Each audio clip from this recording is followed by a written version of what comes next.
நம்மளோட prime minister Narendra Modi ஏன் இப்போ திடீர்னு அன்னெசரியாக கோல்டு பர்ச்சேஸ் பண்ணாதீங்க, ஃபாரின் ட்ரிப் அவாய்ட் பண்ணுங்க, ஃபியூல் வந்து சேவ் பண்ணுங்க அப்படின்னு ஒரு 6 விஷயங்களை ஏன் சொல்லியிருக்காங்க.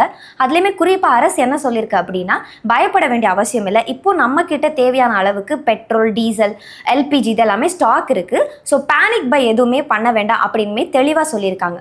உலகத்தில் எல்லாருமே டாலரில் தான் பேமெண்ட் பண்ணுறாங்க. இந்தியா கச்சா எண்ணெய் வாங்கினாலும் இல்லை கோல்டு இம்போர்ட் பண்ணாலும் இல்லை எலக்ட்ரானிக்ஸ் இம்போர்ட் பண்ணாலும் எல்லாத்துக்குமே டாலரில் தான் பேமெண்ட் கொடுக்கணும். அதனால தான் இந்தியா எப்போதுமே அதிக அளவில் டாலர் ரிசர்வ்ஸ் வச்சுருப்பாங்க. அதை தான் ஃபாரெக்ஸ் ரிசர்வ்ஸ் அப்படின்னு சொல்லுவோம். எமர்ஜென்சிக்காக இறக்குமதி செய்கிற பொருளுக்காக பேமெண்ட் பண்ணுறதுக்காக ருப்பி வீக் ஆகாமல் இருக்கு.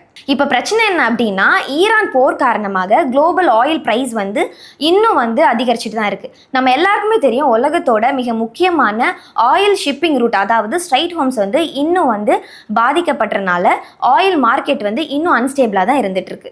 இந்தியா பயன்படுத்தக்கூடிய கச்சா எண்ணெயில் 80% ஆஃப் ஆயில் வந்துட்டு இறக்குமதி தான் பண்ணுறோம். இதனால் ஆயில் வந்து ப்ரைஸ் விலை இன்க்ரீஸ் ஆயிடுச்சுன்னா இன்னும் வந்து அதிக அளவில் இந்தியா டாலர் வந்து செலவு பண்ண வேண்டியதாக தான் இருக்கும். கடந்த ஆண்டு மட்டும் இந்தியாவில் $72 பில்லியன் மதிப்புள்ள கோல்டு வந்து இறக்குமதி பண்ணியிருக்கோம், சுமார் 6 லட்சம் கோடி.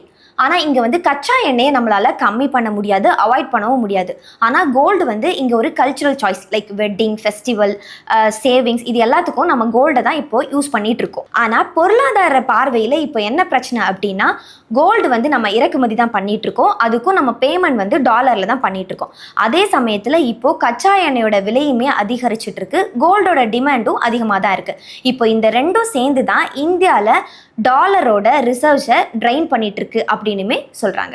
இதோட தாக்கம் என்ன அப்படின்னா, டாலரோட மதிப்பு அதிகமானா ரூபா வந்து வீக் ஆகும். அதாவது ஒரு டாலர் வாங்குறதுக்கு நம்ம இன்னும் அதிகமாக ரூபா கொடுக்க வேண்டியதா இருக்கும். அப்போ இறக்குமதி வந்து இங்க காஸ்ட்லி ஆகும். இதனால பெட்ரோலோட விலை உயரும், அதுக்கப்புறம் போக்குவரத்து செலவு கூட உயரும். கடைசியா இது வந்து ஃபுட் இன்ஃப்ளேஷன்ல கொண்டு போய் நிற்கும். ஆனா இதுக்கு இன்னொரு சைடுமே இருக்கு. தங்கம் வந்து இந்தியாவில் ஒரு லக்ஸரி மட்டும் கிடையாது, பல குடும்பங்கள்ல எமர்ஜென்சி சேவிங்ஸாக தான் இப்போ இருந்துட்டு இருக்கு. குறிப்பா நடுத்தர குடும்பங்கள்ல தங்கம் அப்படிங்கிறது ஒரு நிதி பாதுகாப்பா தான் இருந்துட்டு இருக்கு. அதனால நீங்க தங்கம் வாங்கக்கூடாது அப்படின்ட்டு கவர்மெண்ட் சொல்லல. இப்போ ஏதாவது அன்னெசரியா நீங்க கோல்டு பர்ச்சேஸ் பண்றதை ஒரு வருஷத்துக்கு தள்ளி வைக்க முடியுமா அப்படின்னு தான் கேட்டிருக்காங்க. நம்மளோட ஒரு சின்ன சின்ன பிஹேவியர் மூலமா ஃபாரின் எக்ஸ்சேஞ்ச்ல வந்து ப்ரெஷரை வந்து குறைக்கலாம் அப்படிங்கிறது தான் இதுல இருக்கக்கூடிய மிகப்பெரிய மெசேஜ்.